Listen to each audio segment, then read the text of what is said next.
Mes chers amis, Boker Tov, nous sommes mercredi matin, 13e jour du Homer, et je suis heureux de vous retrouver pour notre cours quotidien, pour commencer notre journée.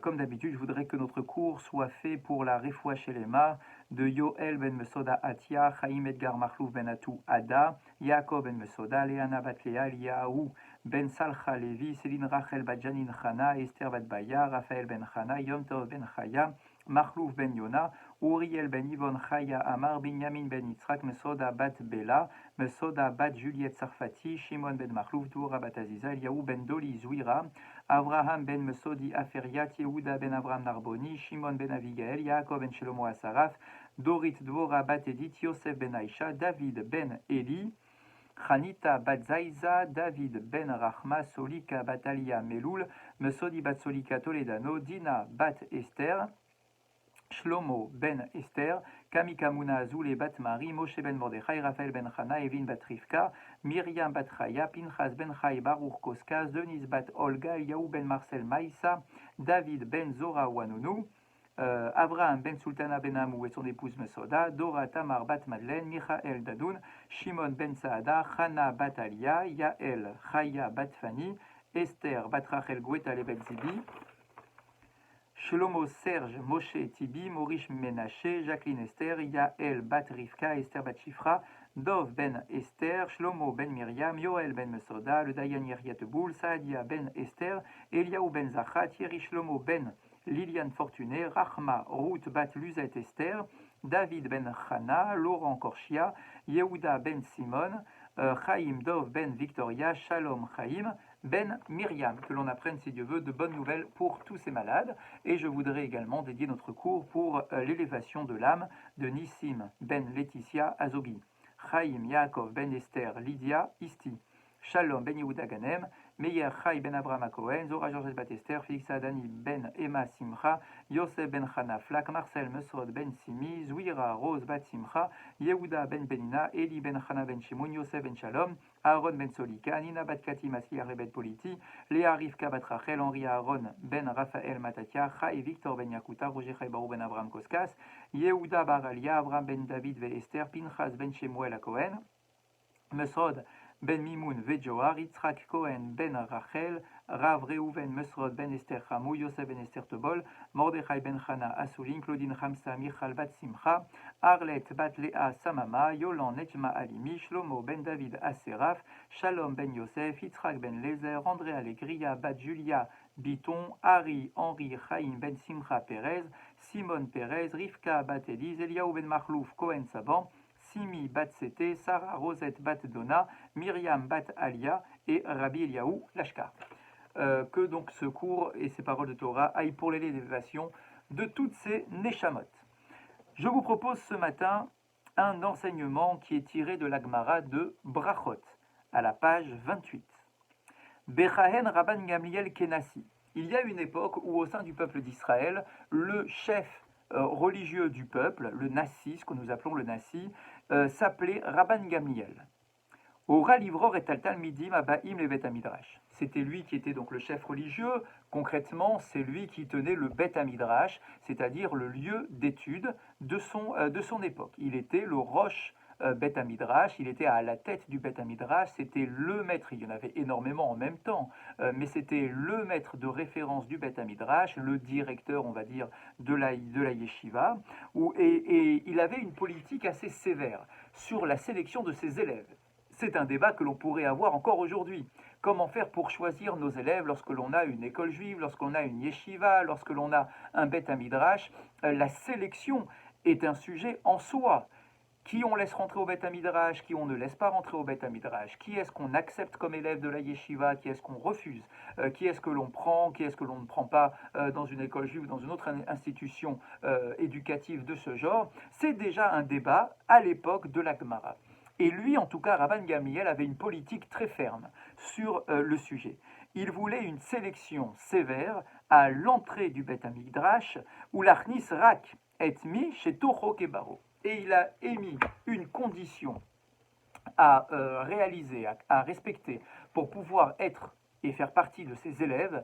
Il fallait respecter la fameuse expression de Toho Kebaro. il fallait que l'intériorité de l'élève soit aussi sincère que son extériorité, c'est-à-dire qu'il n'y ait pas de décalage entre ce que l'élève laisse apparaître de sa personnalité et ce qu'il est véritablement au fond de lui. C'est-à-dire qu'il n'y ait pas de dichotomie, qu'il n'y ait pas de cassure, de coupure entre l'expression de son être à travers son corps et ce qu'il est véritablement au plus profond de lui-même. C'est-à-dire, pas de faux semblants. Si tu n'es pas véritablement un tzaddik qui a une aspiration vers la spiritualité, vers la Torah, vers le respect des mitzvot, au fond de toi, et que tu fais semblant parce que il faut faire partie du Beth Midrash, il faut être à la yeshiva, je vais faire comme tout le monde parce qu'il est bien vu d'être un élève de la yeshiva plutôt que de rester à rien faire dans mon salon, eh bien, Rabban Gamliel donc avait une politique très sévère. Toute personne qui n'était pas sincère, toute personne qui n'était pas Toho Kebaro, c'est-à-dire que son extériorité ne reflétait pas véritablement son intériorité, ou plutôt son intériorité ne correspondait pas à son extériorité, eh bien, il ne pouvait pas rentrer au Beth Midrash. Et on nous dit donc qu'il avait placé carrément des gardiens, des videurs de la yeshiva, des videurs du Beth Midrash, qui étaient là, non pas pour regarder les vêtements que l'on portait, mais plutôt pour s'assurer de la qualité de l'intériorité de l'élève en question. Un beau jour, sans rentrer dans les détails, c'est une histoire en tant que telle, Erlifou Rabbi El-Hazar ben Azaria. Un jour, un autre maître a remplacé Rabban Gamliel à la tête du Beth Midrash. Cet élève est extrêmement célèbre, enfin plutôt ce nouveau directeur est extrêmement célèbre, puisqu'on parle de lui, par exemple, dans notre Haggadah. Il s'agit de Rabbi El-Hazar ben Azaria, ce fameux Rabbi El-Hazar ben Azaria qui a été nommé à ce poste alors qu'il n'avait que 18 ans, mais qui était d'une connaissance et d'une profondeur de connaissance de Torah qui était exceptionnelle. Et il s'est dit, mais moi je n'ai que 18 ans, comment est-ce que je vais pouvoir m'imposer à la tête d'un Beth Midrash qui était tenu par Rabban Gamliel? Eh bien, c'est à ce moment-là que les poils de sa barbe et ses cheveux se sont transformés en quelque sorte, sont devenus blancs. Et donc, il dit, je n'ai que 18 ans, mais je ressemble à un homme de 70 ans, c'est-à-dire que je peux maintenant m'imposer, parce qu'effectivement, lorsqu'on est à la tête d'un Beth Midrash ou d'une communauté ou d'une école, il faut effectivement pouvoir également s'imposer. Et la jeunesse de Rabbi El-Hazar ben Azaria était problématique à ce moment-là. Et donc lui, en tout cas, il a eu une nouvelle politique mise en place par le nouveau directeur du Beth Midrash. Ora les Salek et Hashomer, mi Petar Beth Midrash. Lui, il a dit, non, non, non, on retire le videur du Beth Midrash, on retire le gardien du Beth Midrash, on revient sur la parole qui était prononcée par Rabban Gamliel qui interdisait l'accès au Beth Midrash, ou Mikar Nitasu, Arba Meot Safsalim les Beth Midrash. Alors là, vous pouvez l'imaginer, hein, on a fait passer la nouvelle dans la communauté. Finalement, tout le monde est le bienvenu au Beth Midrash. Tout celui qui veut étudier, eh bien, il peut venir étudier. Et bien, on nous dit immédiatement à ce moment-là, le jour même, on a rajouté 400 bancs supplémentaires dans la yeshiva, au Beth Midrash, parce qu'il y a eu énormément d'élèves supplémentaires qui sont présentés à l'entrée. Veyashomrim Sheva Meot. La Gemara nous dit que d'après certains, ce n'est pas 400 bancs qu'on a rajouté au Beth Midrash, mais 700 bancs qu'on a dû rajouter. On peut imaginer donc un Beth Midrash assez grand, j'imagine, d'accord, où il y avait donc beaucoup plus de personnes qu'à l'époque de Rabban Gamliel. Mitor Ribou Yatalmidi, Mitraba, Ridud, Vapilpul, Vechol Alacha, Sheistabkaba, Ba'a al Yeshuva. Et on nous dit, vu le nombre d'élèves, eh bien, la qualité, l'intensité d'études a été beaucoup plus puissante que ce n'était jusqu'à présent, et que grâce au pile-poule, c'est-à-dire à l'étude approfondie, et le fait que chaque élève vienne aiguiser l'autre, on est bien d'accord, lorsqu'il y a une chavruta, eh bien, lorsqu'on n'est pas très nombreux, il n'y a pas de challenge dans notre avancement et dans notre étude. Mais lorsqu'il y a beaucoup de monde, eh bien, l'un vient challenger l'autre, de manière positive, bien évidemment. L'un vient poser des questions, l'un vient apporter des réponses au questionnement de l'autre et vient affûter sa perception des choses. Donc, à ce moment-là, eh bien, donc on a une nouvelle façon de gérer l'étude de la Torah. Khalcha dato shel Rabban Gamliel, keshera'a sheitrabu atalmidim. Lorsque Rabban Gamliel, l'ancien directeur du Beth Midrash, s'aperçoit que du jour au lendemain pratiquement, il y a 400 bancs supplémentaires au Beth Midrash et qu'on vient lui dire, tu sais, c'est plus pareil, il y a un monde incroyable et on est tous là en train d'étudier avec une intensité exceptionnelle. On dit qu'il a ressenti un petit malaise. Un petit malaise Véhamar, pourquoi ce malaise? Parce qu'il s'est dit, Shemar Chas Veshalom Anat Yiribou Torah Israël. Il se dit, j'ai peut-être une responsabilité du coup. Ma sévérité a été à l'origine d'un manque d'élèves au Beth Midrash. C'est à cause de moi que l'étude de Torah n'a pas été aussi intense qu'elle est aujourd'hui. Donc il se dit, bon, c'est bien beau d'être sévère, j'étais sincère avec moi-même, je pensais que c'était important que les élèves qui rentrent au Beth Midrash soient tous extrêmement sincères et qu'ils soient Toko Kebaro. Oui, bien évidemment, j'étais sincère avec moi-même, mais là, avec le recul, je m'aperçois que l'étude de la Torah est beaucoup plus puissante aujourd'hui que ce qu'elle était à mon époque. Donc, j'ai peut-être la responsabilité d'un manque d'études de Torah pendant le moment où moi j'étais directeur du Beth Midrash. Les fiches Manati et Knisat Talmidim, et Anesh Alkar, et je devrais rendre des comptes après 120 ans auprès d'Akadosh Baruch Hu qui va me dire mais pourquoi, à cause de toi, est-ce que tu as diminué la puissance de l'étude de la Torah? Et Roulo Mishamaï Bachalomo. Et vraiment, il était mal, il n'était pas bien, il n'était pas à l'aise, il n'avait pas l'esprit apaisé. Et un beau jour, ou plutôt en plein milieu de la nuit, il a dormi et il a fait un rêve. Kader Cheres Levanim Gedouché Efer. Et il a rêvé pendant la nuit de cruches en terre, Gedouché Efer, qui étaient pleines de cendres. Les Ramezlo, Kikeshem, Shekade, Aefer, Enam Reuim, Lim Um'a, Af, Otam, Talmidim, Shinirnesu, Enam Reuim, Kien, Tocham, Kevaram. Et il entend une petite voix qui lui dit regarde, de la même façon qu'une cruche qui est pleine de cendres, eh bien, elle ne sert à rien, cette cruche, d'accord, on ne peut pas l'utiliser. Eh bien, de la même façon, ces élèves-là, les 400 élèves supplémentaires, les 400 bancs d'élèves supplémentaires, ils ne servent à rien. C'est comme si c'était des cruches qui étaient pleines de cendres. C'est-à-dire qu'à partir du moment où leur intériorité n'est pas aussi belle et qu'elle ne reflétait pas leur extériorité, alors en fait, ça valait rien, quoi. Il y a du monde. Il y a beaucoup de monde, c'est vrai, mais la qualité n'y est pas. Donc tu peux dormir tranquille, ne t'inquiète pas, tu as été sincère dans ce que tu as imposé, donc tu peux être tranquille. Beram, alors bien évidemment, ce rêve qu'il a fait pendant cette nuit, c'est pas une véritable réponse parce qu'on a dit que grâce au nouveau directeur, l'étude de Torah était plus intense. Donc il semblerait que ces élèves vaillent quelque chose, d'accord, qu'il y avait de la valeur dans ces élèves, dans leur qualité d'étude, d'accord. Donc de dire et de les comparer simplement à une cruche qui est pleine de cendres et donc qui ne servent à rien, ça colle pas vraiment. Donc oui, effectivement, ce rêve-là ne lui a été envoyé que pour l'apaiser un petit peu, mais sur le fond, il est vrai que, quelque part, il a empêché l'accès au Beth Midrash à des dizaines et des dizaines d'élèves supplémentaires. Kasher Nishlema Melchet Binyan Beth Midrash Yara Gour. Et on nous raconte maintenant une autre histoire. Une histoire beaucoup plus récente. Dans la ville de Gour, on a construit un Beth Midrash.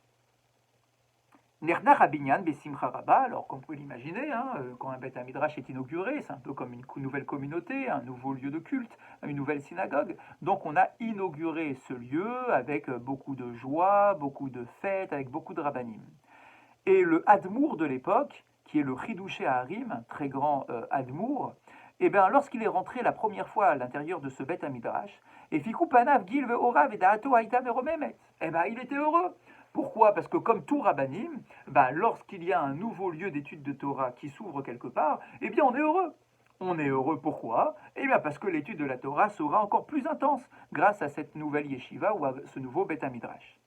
Beoto Mahamad, eh bien lorsque le Chidoucha Harim rentre au Beth Midrash, bien évidemment, un grand rave de cette envergure, on l'invite à faire un Dvar Torah. On lui invite donc à prendre la parole. Beoto Mahamad Iskir et Tzipur Amaase Beraban Gamliel. Et donc, il pense et il fait une dracha sur la fameuse histoire qu'on vient de rapporter. l'histoire avec Rabban Gamliel, avec sa volonté, avec sa sévérité dans l'accès au Beth Midrash, qui a été remplacé par Rabbi Elazar ben Azaria. Il raconte toute l'histoire que je viens de vous raconter au début de notre cours. Mais une fois qu'il a raconté l'histoire, qui est bien évidemment connue par tous les élèves de Beth Midrash, Iksha, il a posé une question. Manishtana b'machashato shel Rabban Gamliel keshera et talfei atalmidim achadashim. Il se dit, je ne comprends pas. Pourquoi est-ce que Rabban Gamliel se sent mal lorsqu'il voit des dizaines et des dizaines d'élèves supplémentaires au Beth Midrash? Pourquoi est-ce qu'il se sent mal? Vechilo yada adko, est-ce que lorsqu'il était lui-même à la tête du Beth Midrash en question, et qu'il a été aussi sévère que cela, est-ce que il n'a pas compris lui-même au moment où il était à la tête du Beth Midrash, est-ce qu'il n'avait pas compris qu'à cause de son décret, de sa sévérité, qu'il y avait nécessairement des dizaines et des dizaines d'élèves qui ne pourraient pas rentrer au Beth Midrash. Il le savait pertinemment. Donc à partir du moment où ce n'est plus lui le chef du Beth Midrash, et que Rabbi Elazar ben Azaria décrète un nouveau principe, et que tout le monde peut rentrer au Beth Midrash, eh bien nécessairement, il va y avoir plus de monde au Beth Midrash. Ça veut dire quoi de dire que Rabban Gamliel se sent mal, il a un malaise, il perd la tête, il perd l'esprit, de se dire oh là là, à cause de moi, il y a eu moins de monde au Beth Midrash? Mais nécessairement, quand même, un rave de cette envergure, il sait pertinemment ce qu'il fait. Donc à partir du moment où il a pris cette décision sévère, mais qui était sincère avec lui-même, de ne pas laisser rentrer tout le monde au Beth Midrash, il savait pertinemment que cela allait laisser des gens dehors et qu'il n'allait pas pouvoir rentrer au Beth Midrash. D'accord, donc pourquoi est-ce qu'il se sent mal lorsqu'il s'aperçoit que finalement il y a beaucoup plus de monde qui peut rentrer au Beth Midrash? Bevada yada gam yada. C'est sûr qu'il savait pertinemment qu'il y avait des gens qui restaient à l'extérieur. Et là, chez Erlit, mais c'était une décision en son âme et conscience. Il a pris la décision que ces gens-là qui sont à l'extérieur ne méritent pas de rentrer au Beth Midrash, que pour étudier la Torah, il faut être d'une pureté exceptionnelle. Donc pourquoi est-ce que tu le regrettes maintenant? Tu le savais pertinemment. Imken, Efo, Madoua, Istaer, Bir Oto, Otam Gochim. Pourquoi est-ce qu'il a donc mal au cœur lorsqu'il voit finalement qu'il y a beaucoup de monde qui rentre une fois que son décret est levé? Voilà ce que propose comme réponse le Chidushé Harim. Isbir Arabi, ki kaasher nichnesu otam talmidim bebet hamidrash, pa'al alehem kocho akadosh shel bet hamidrash. Il répond en mettant en évidence un principe que l'on pourrait appeler l'influence du milieu.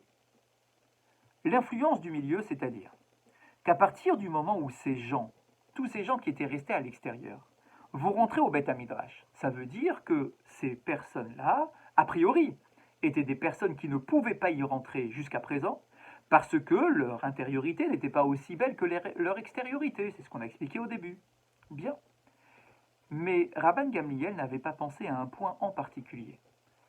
L'influence du milieu, c'est-à-dire que peut-être qu'aujourd'hui, effectivement, tu ne peux pas rentrer au Beth Midrash parce que tu ne le mérites pas, tu n'es pas à la hauteur. D'accord, certes, donc je reste à l'extérieur. Mais est-ce que si tu me permettais de rentrer au Beth Midrash, est-ce que je n'aurais pas pu, grâce à cela, changer de comportement? Est-ce que petit à petit, le fait d'être en proximité avec l'étude de la Torah, avec les rabbanim qui sont au Beth Midrash, avec les avrechim, c'est-à-dire ceux qui étudient au Beth Midrash, avec ma chavruta, celui qui va être mon collègue d'études, est-ce que grâce à cette proximité avec la Torah, est-ce que ça n'aurait pas pu avoir un effet positif sur mon intériorité et faire en sorte que mon intériorité ressemble du coup à mon extériorité? Ok, d'accord, mais tant que je ne suis pas au Beth Midrash, je n'y arrive pas. Mais permets-moi d'y rentrer dans ce Beth Midrash pour pouvoir évoluer, pour faire en sorte que mon intériorité soit plus belle. Et c'est ce point-là qui a fait perdre la connaissance à Rabban Gamliel. Il se dit, j'ai peut-être loupé quelque chose. J'aurais peut-être dû prendre en compte, effectivement, l'influence du milieu et la force de la Torah. Quand tu te rapproches de la Torah va avoir un effet sur toi, sur ton intériorité, et tu vas être meilleur. Tu vas te bonifier. Et le décalage qu'il pouvait y avoir entre ton extériorité et ton intériorité, ce décalage-là va disparaître. Peut-être grâce à l'étude de la Torah que je vais favoriser parce que je vais te permettre de rentrer au Beth Midrash. Et ça, Rabban Gamliel, il y a pensé après. Rabbi Elazar ben Azaria, lorsqu'il permet à rentrer tout le monde au Beth Midrash, il sait pertinemment que les gens qui rentrent ne sont peut-être pas à la hauteur. Mais il se dit, c'est pas grave, j'investis sur eux. Je leur permets de se rapprocher de la Torah, et avec le temps, la Torah va avoir un effet positif, bénéfique sur ce qu'ils sont, et leur intériorité va ressembler à leur extériorité. Et c'est pour ça que donc Rabban Gamliel a regretté sa sévérité. Zéou kocho shel Bet Midrash, c'est la force du Bet Midrash. Et nous, à notre niveau, on dira tout simplement, c'est la force de la Torah. Plus je me rapproche de la Torah, et plus la Torah a une influence sur moi. Ça ne peut pas se passer en une minute, ça ne peut pas se passer en un cours. C'est pas parce qu'aujourd'hui tu es venu à la synagogue que tu vas en sortir tout de suite comme étant un autre homme, comme étant une nouvelle personnalité. Mais petit à petit, à force de venir à la synagogue, à force de participer à un cours de Torah, à force de côtoyer des rabbanim, de côtoyer d'autres personnes qui sont investies également dans l'étude de la Torah et qui sont intéressées par l'étude de la Torah, eh bien, même si aujourd'hui, tu n'es peut-être pas en équilibre parfait entre ton extériorité et ton intériorité, on peut nous garantir, d'après Rabbi Elazar ben Azaria, que cette Torah va avoir une influence, l'influence du milieu. Elle peut être dangereuse dans certains cas, quand le milieu est négatif, mais elle peut être extrêmement bénéfique lorsque le milieu est positif comme un lieu d'étude de Torah. Et voilà ce que l'on apprend de cette Torah, et voilà l'état d'esprit qui doit être le nôtre lorsque nous allons dans un lieu où il y a de la Torah. Nous terminons par notre halakha de ce matin. Nous avons parlé des fruits écrasés, nous avons parlé des fruits et des légumes en compote, etc. Là, ici, on nous parle maintenant d'un autre cas. Achoté maïm chez Yeshbaem taram perot. Quelqu'un qui boit de l'eau, dans lequel il y a un goût qui provient d'un fruit. Pas un goût chimique, un véritable goût, pas un arôme. Kegon, par exemple. Chez Charou Perot et Maïm, par exemple, on a fait macérer des fruits dans de l'eau. Au chez Bichelou, au Tim Maïm, ou bien on les a fait cuire carrément. J'ai fait bouillir des fruits parce que je veux ensuite les consommer cuits ou les écraser pour en faire de la compote. Ou Mechamakar Kibelou Amaïm et Taam Aperot. Et donc, du coup, l'eau récupère le goût du fruit. Veshotet Amaïm les Badam. Mais maintenant, j'ai sorti le fruit et il y a cette eau là. Et vous savez, des fois, on se laisse aller un petit peu à se dire, tiens, cette eau, je voudrais bien la boire. Elle est assez bonne, il y a un goût qui est très agréable. J'ai envie de le boire, mais juste l'eau, le fruit, je le laisse de côté pour en faire autre chose. La question est la suivante, quelle est la bénédiction que je devrais faire sur l'eau en question? Nerleku à Rishonim. Il y a une discussion chez nos Rishonim pour savoir, Yevarech alamaim boré peri haetz ou sheakol.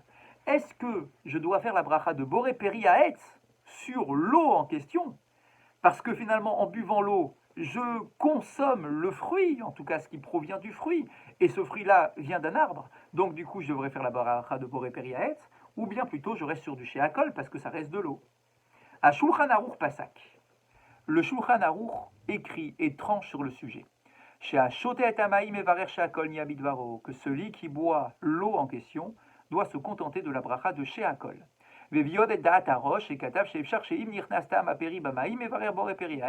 ramène tout de même l'opinion du Roche qui considère que si je bois cette eau qui a vraiment le goût du fruit, alors je devrais faire la bracha de Boré Peri Haetz.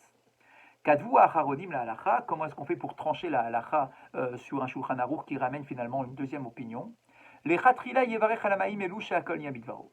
Les décisionnaires tranchent que sur cette eau-là, je dois faire la bracha de Sheakol tout simplement. Mais a posteriori, si je me suis trompé, et que j'ai fait la bracha de Boré Peri Haetz, en pensant qu'il fallait faire la bracha de Boré Peri Haetz, Yatsa Yedechovato, je serai quand même acquitté de la bracha, de la mitzvah, et je pourrai donc consommer cette eau, ce jus, sans avoir besoin de refaire la bracha. Mais c'est vrai que dans la halacha, concrètement, ce que l'on retient généralement, c'est qu'on devra tout simplement faire la bracha de Sheakol sur cette eau. Passez une très bonne journée et à 13h pour notre deuxième cours.